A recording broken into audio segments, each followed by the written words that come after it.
This is Thank You Mama, weekly lessons from mothers all around the world.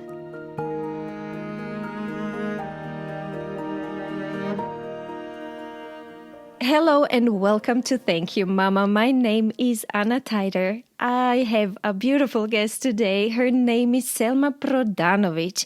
Selma currently lives in Vienna, Austria, and she is a speaker, an advisor, and investor. I love that she was labeled a startup grande dame. She's going to tell us more about this. Selma stood on stage over 1,000 times empowering women, and she supported over 400 startups and CEOs and investors. Selma is also the author of 2 books. One exists only in German. It's called Zwischen Stahl und Schokolade, Between Steel and Chocolate, about interesting people in Austrian business, and Brain's book on networking. Selma, hi and welcome.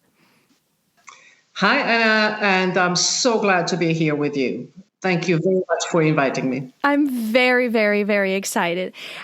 Selma, do we want to start with your work? Do you want to tell me a little bit more about what you do?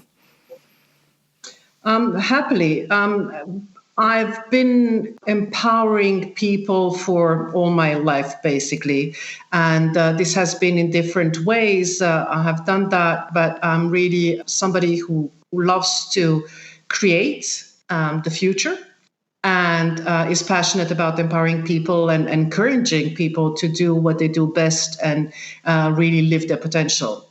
So I've done that in the startup field as a mentor, as an advisor, as an investor, but also really doing online courses as the last one that I did, which is Live Your Dream Life, because I believe that each of us can live their dream life if we know what we dream of.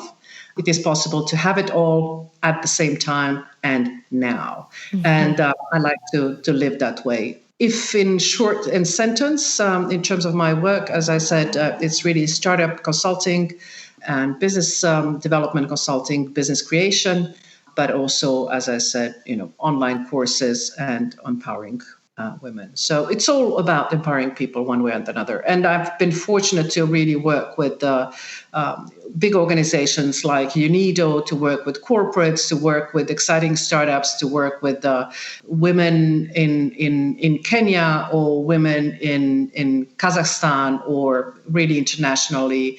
And it has been a really exciting world and journey till now. It sounds very, very exciting. It's been really exciting because I was able to meet incredible, amazing people, starting, with the people like His Holiness the Dalai Lama, but also meeting women and men at the very start, living in poor conditions, but yet having such an attitude towards life that I was able to learn from.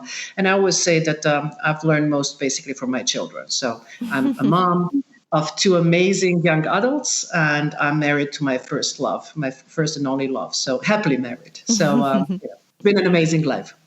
Selma, that's going to be a special episode, which I wanted to do this Mother's Day. I'll do it for the next one, asking moms what they learned from their children. I'm very excited to hear about that. So I'll get in touch then.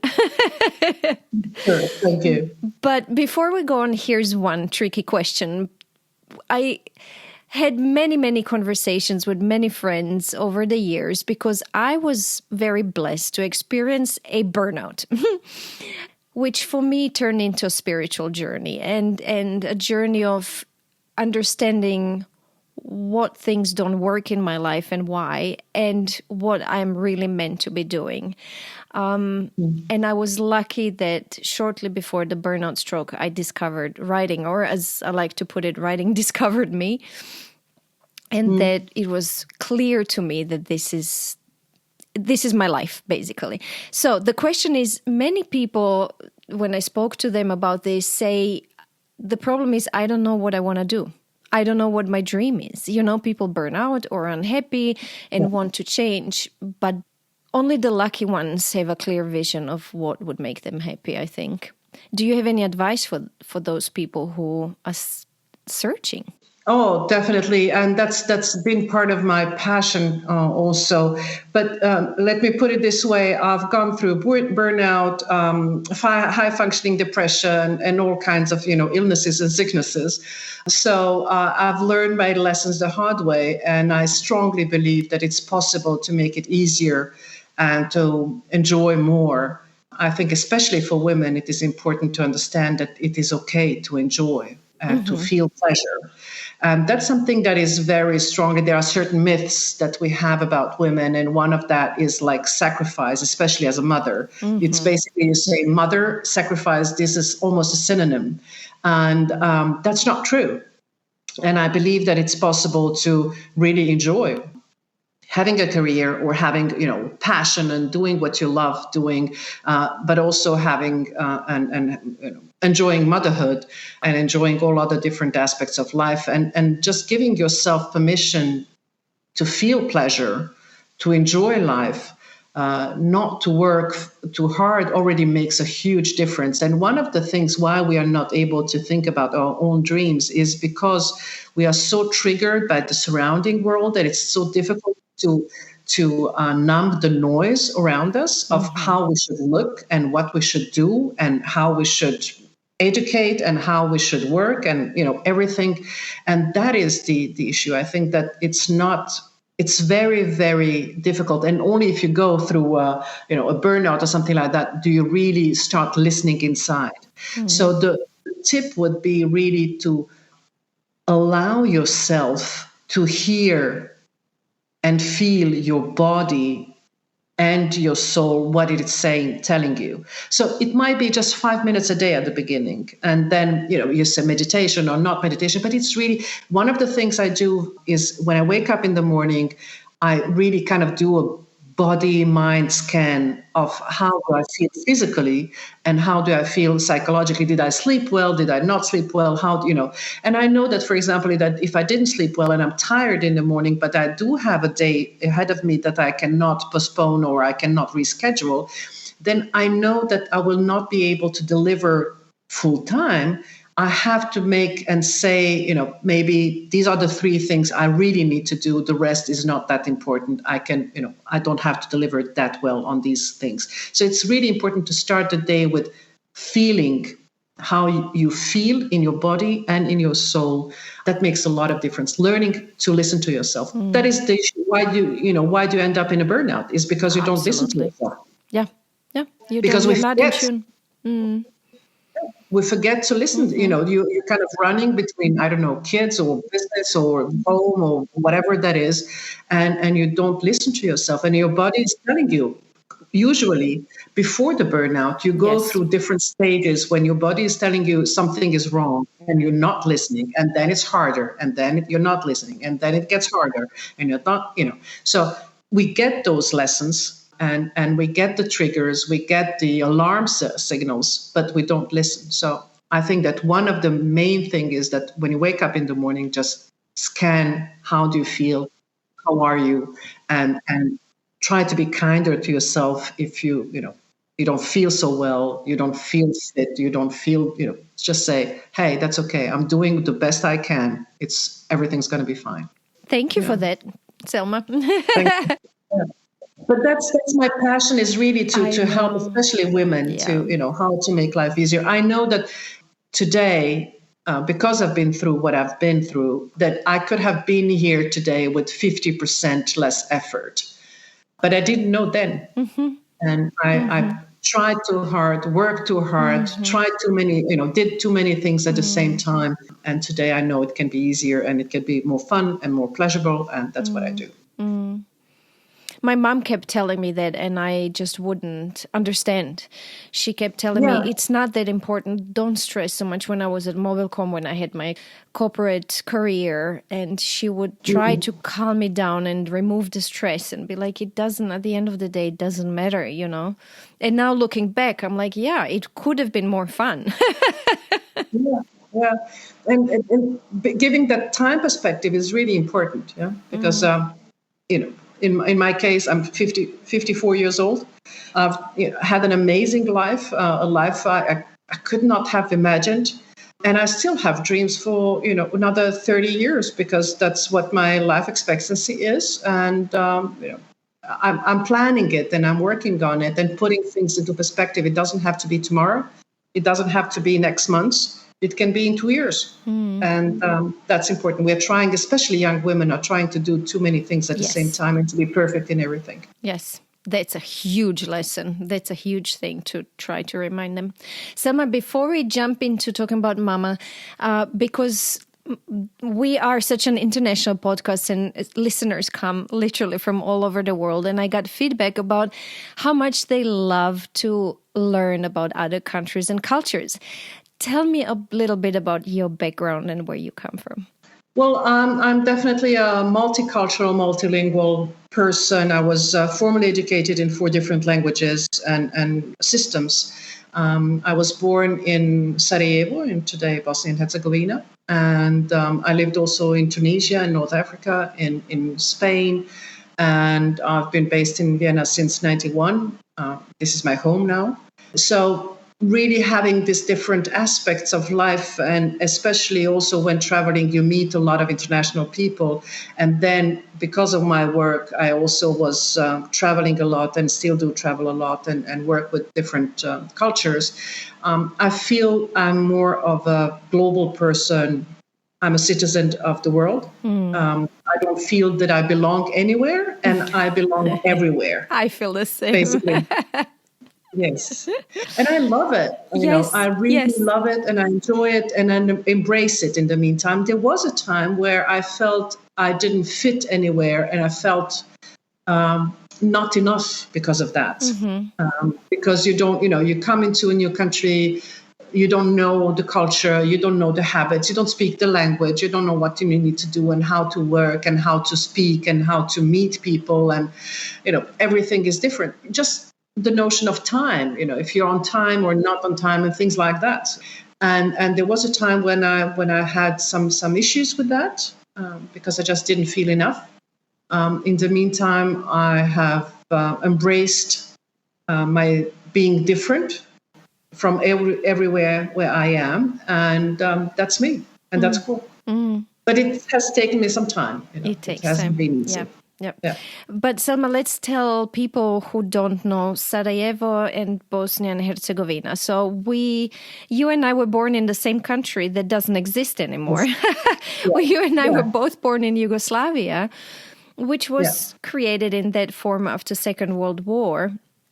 And it was constructed of 6 different republics, which then, after Tito died, the President Tito, who held Yugoslavia together, and with the fall of the Berlin Wall, started rooting for their independence. The country crumbled into, I believe, 6 different countries now.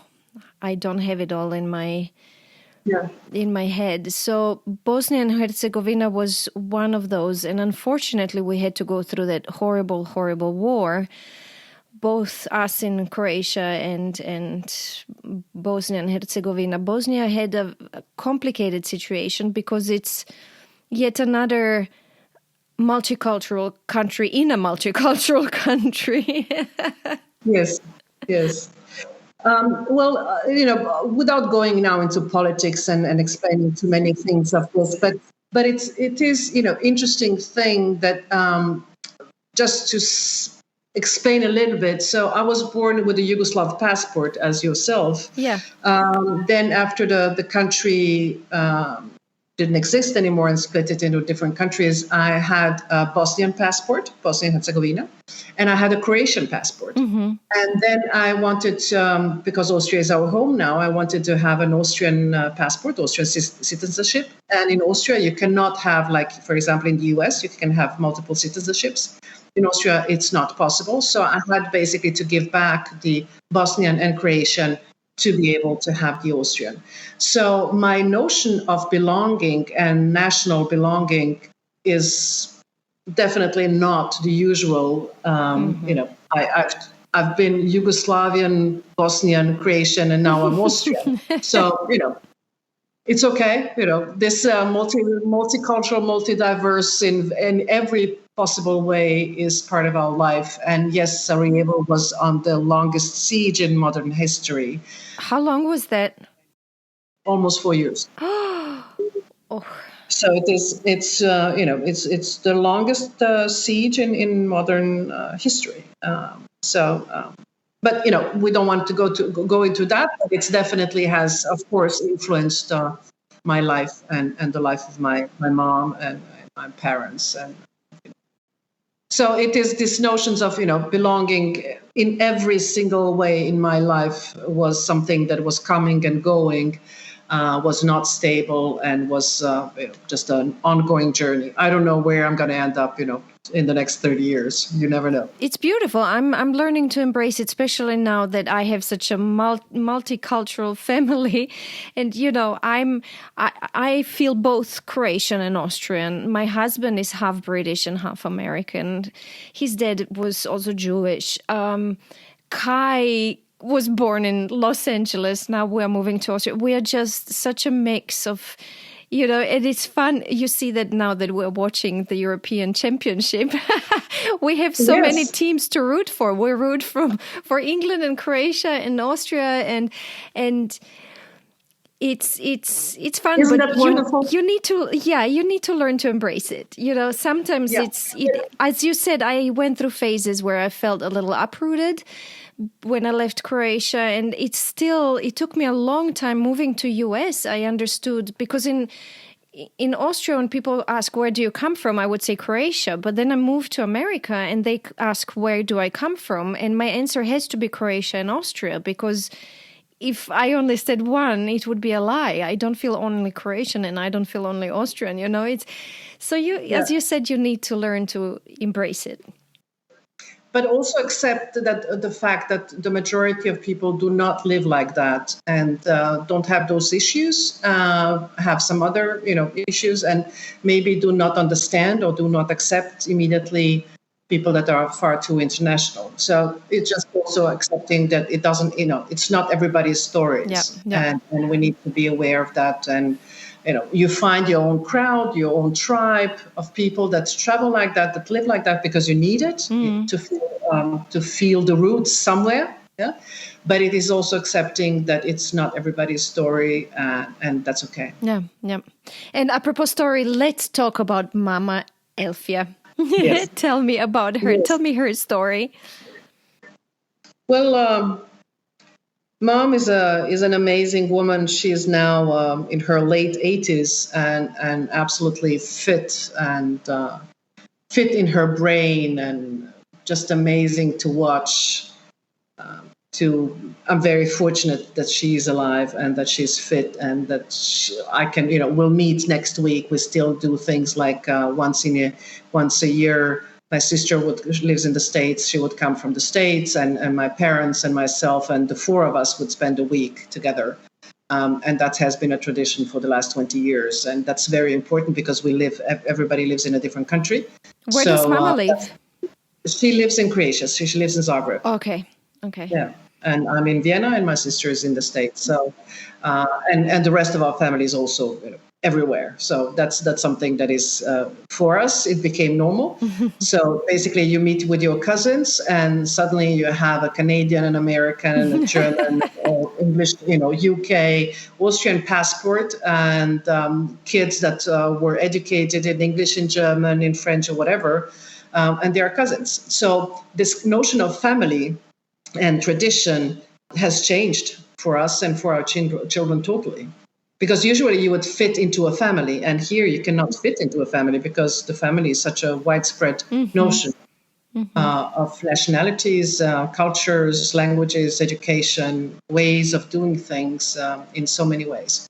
And I was fortunate that my parents traveled when I was a child, and my mom showed me the way how to do that. Where did they travel around the world? Yes, well, they went. Basically, we lived in Tunisia and then went back. So we were in Sarajevo, then went to Tunisia, then went back to Sarajevo, then to Spain, then back to Sarajevo, and then they moved to Croatia, to Zagreb in their 60s.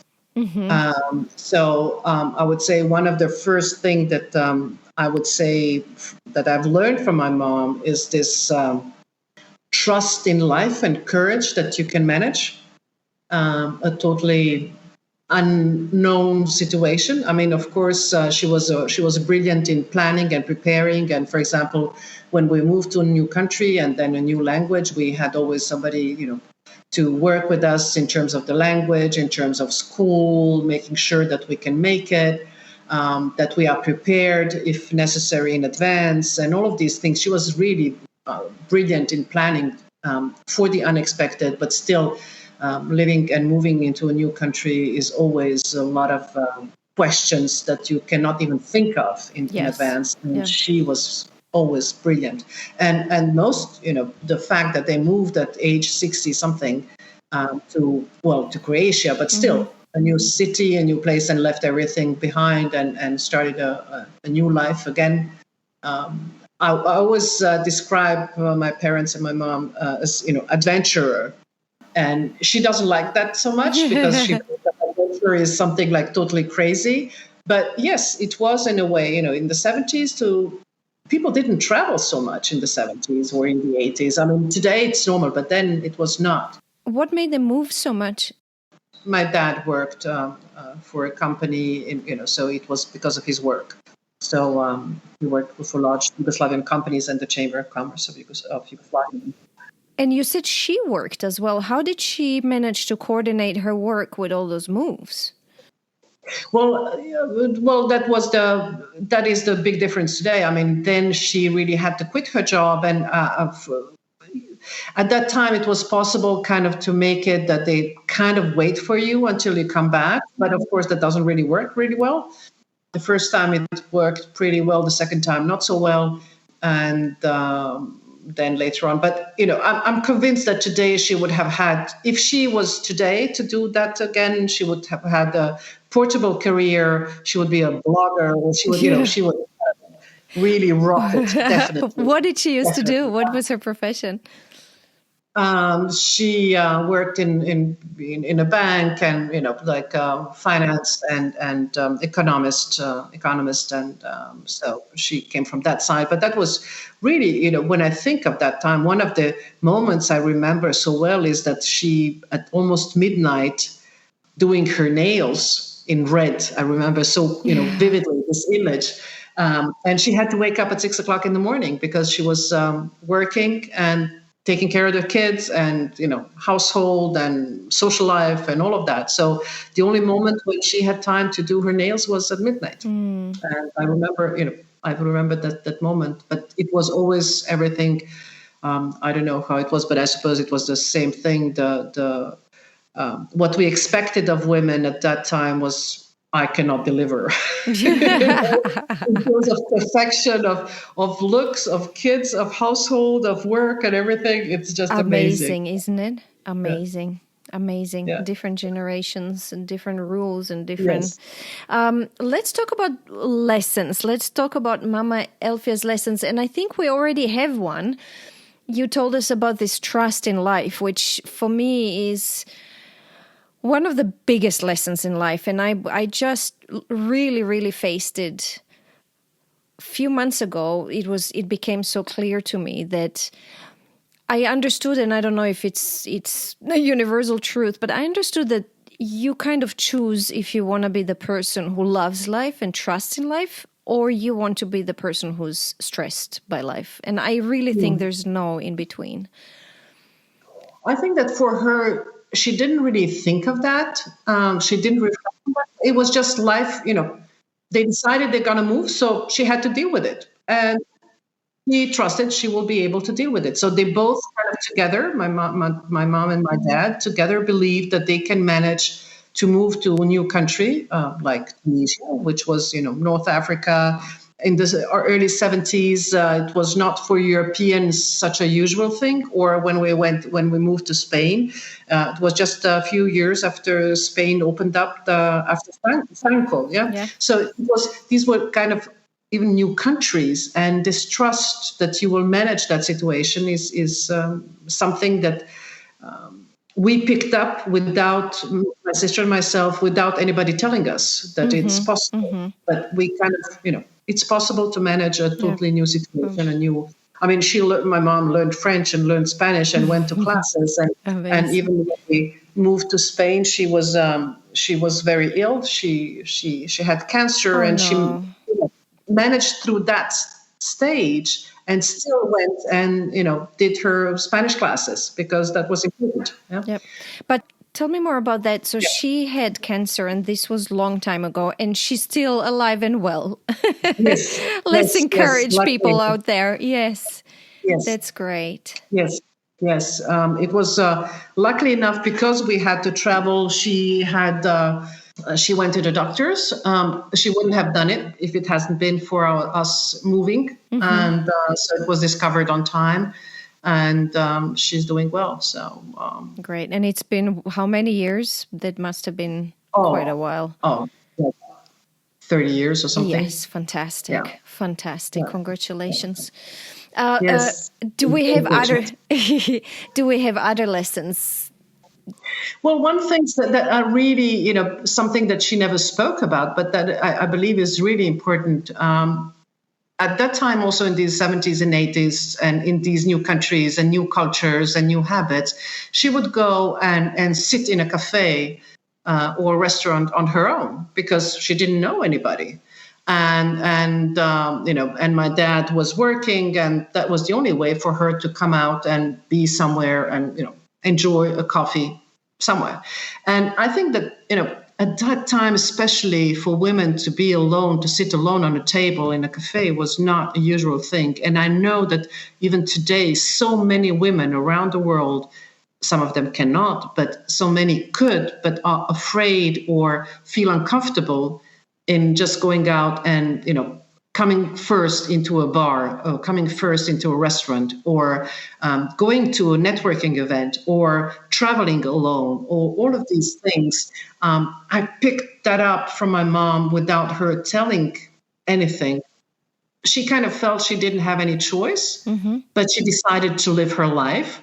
And I would like to just, that was a lesson that I picked up. And it is normal for me to go to a conference somewhere in the world and not knowing anybody, getting there and meet people. And because, yeah, come on, you deal with it.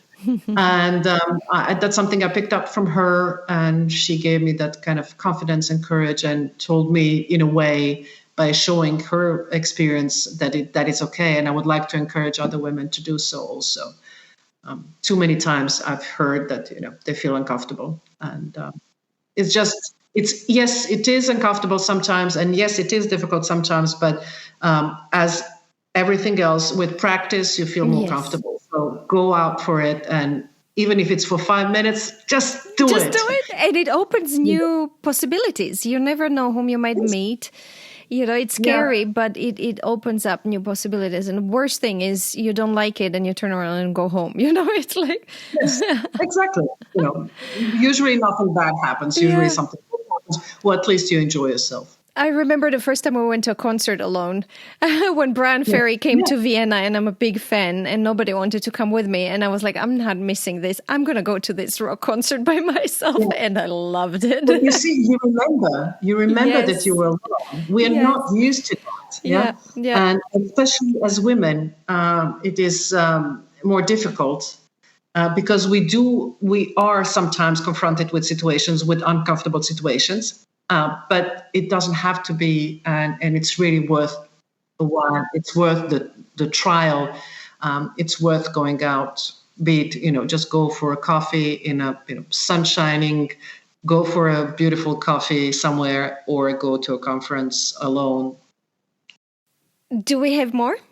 Well, I mean, I could spend hours talking about my mom. She's an amazing woman, and the more time passes by, the more I see things that I didn't realize. And one of the also things that she kind of lived is that you don't have to talk to be present. Oh. So especially today, you have to be very voicey. When you on social media, on everything, you got to show off, you got to talk, you got to be there. And she had a presence, always had a presence without saying too much.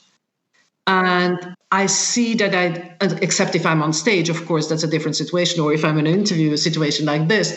But very often I wouldn't talk too much, and I still have my presence. And it's beautiful to listen to others and to learn from others. And when time comes, then you have to say, but I'm just, the lesson that you don't have to talk to be present. So That's beautiful. I've learned that through this podcast. Somebody yes, complained, one of my friends complained in the beginning and said, I'm so used to read, your voice and hear what you have to say. And now you're there to help others to talk, and I miss you.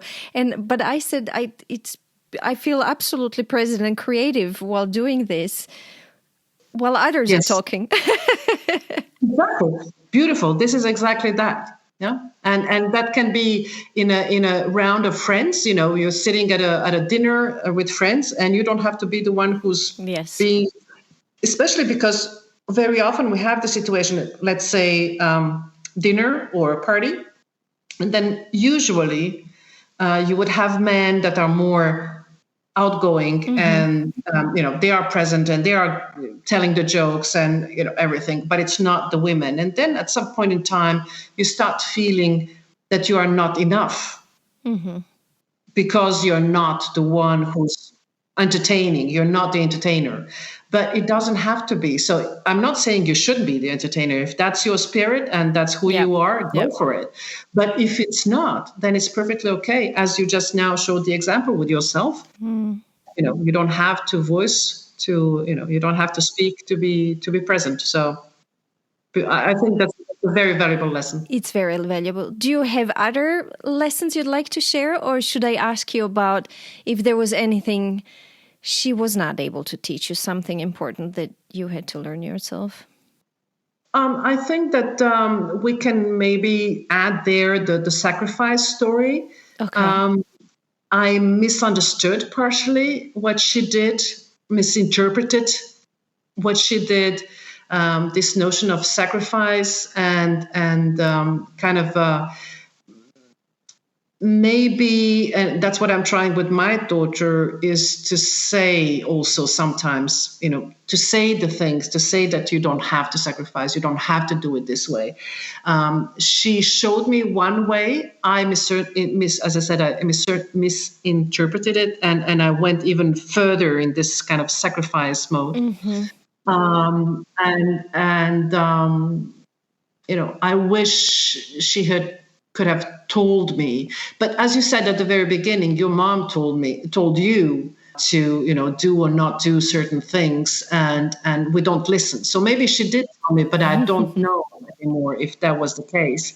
And but I wish, and I'm trying to do that with my daughter, is to tell more often that she should be kinder to herself, and she should take care of herself, and she's in the first place, and only if she's happy, then everybody else is happy around her, and things like that, like really reinforcing that on a regular basis. I wish I had that more. Let's put it this way. Not because, she didn't do anything wrong, but I just, kind of really went even further in that path, and it didn't have to be that way. I had to learn now in my 50s, through therapy and all of different things. I believe that mental health is really, really important. And I would like to encourage everybody to go to a therapist and work on their mental health. It's really the basis of everything. But that's something that I had to learn only now in my 50s. But she was a different generation, and B, a very different culture. When I remember women in Yugoslavia, and especially this South Central European women who are so very there for the family and the husband and for the society, they are by nature or by culture very, very sacrificial. And we need to unlearn that. The new generation, and especially since we moved to a different part of the world where there are different rules, I feel that both you and I need to unlearn that. Yes. And so it's not something, I'm telling that she did wrong, but it's simply something, and of course, let's be honest, every parent she definitely did everything she could with the most love and the most, engagement and involvement. But of course, she made 100 mistakes, the same way I'm doing with my kids, and giving everything I can for their benefit. But of course, I made 100 mistakes. So it's so that's part of life, and it's nothing about perfection. It's about just knowing. And that's something that I had all my life from both my parents, is this feeling that I'm safe at home. Yeah. Yep. And I'm loved and I'm safe. And then everything else is, less important. And they gave me the feeling that I can achieve anything I want, and anything, work for it and you'll get it. And going back to the beginning of the conversation, if you know what your dream is, then you can achieve it. Yes. But you have to know your dream. Yes, it is my dream to make it easier, more pleasurable, and to help others go through that. Wow, you just turned a beautiful circle. You closed the circle. You came back where we started from. How beautiful is that? Yeah. Selma, before Anna. we end, let's just quickly recap. So we learned from Mama Elfia to trust in life and plan for the unpredictable, and just have the courage that you can manage whatever will come your way. To be alone, and you talked about her moving countries and being alone, and then daring to go to restaurants. I think it spreads to independency and confidence, Yes. confidence into yourself. And I love the lesson that you don't have to talk to be present. So don't feel bad if you're not the communicative and as you put it, always the entertainer in the crowd. Yes. Yeah. And something you wish she taught you is something that repeats throughout my interviews. It's that a woman doesn't need to sacrifice herself, especially a mother, and that we have to learn to take care of ourselves as well. And Yeah. If I may, just in terms of sacrifice, because that's a big topic in my work now. I like to think of sacrifice in a different manner, as a choice.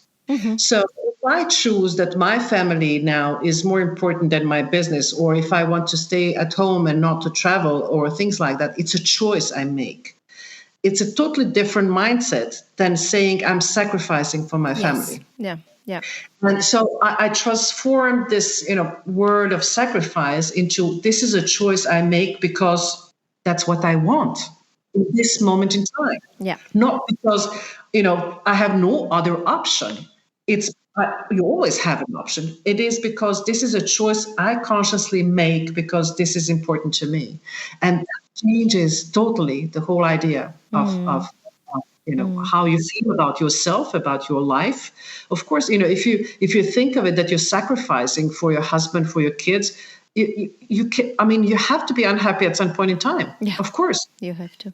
But if you say, okay, this is a choice I made, going back to time, if I say, I'm going to spend more time with my family while my kids are younger, or, small kids and younger, then now that both of them are no longer living at home, I can travel 24/7 if I want. It's a choice that I make. It's a strategic choice that I make. Exactly. And as you said, and as my mom kept telling me, women's lives come in phases and nothing is forever. Yes. And that I think is a very important thing to remind women, that our lives come in phases, that there's time when we choose to be there for our family, but that will not be like that forever. And then there'll be time when we'll choose to concentrate on our work or anything else more. So that's a good reminder. Yeah, or you can, plan it differently. But I believe that women need to start planning their life strategically. The same way you would plan a business, we have to learn to plan and not just spontaneously follow through whatever happens in our life. Yeah. Yep. Which is sometimes it's good, and it's good that we are able to do so, but it is about really kind of having, clear visions and dreams and following there. And, even if it doesn't happen in that, moment or that year or whatever, but it's still knowing where you want to go and how you want your life to be is important. And that changes, of course, as you said, in different phases of your trip. Yep. But I believe strongly in planning and strategically deciding on what you want. Selma, we could talk for another 2 hours, you and me. I'm sure. Thank you, Anna. We will do in Vienna this summer. Yes, I hope so, yeah. Yes, I will put a link to your website in episode notes so the listeners can find out more about you and your work. And thank you again for being my guest. Thank you, Anna. And it's beautiful to be talking to you as you are obviously living your dream life and doing and loving what you do.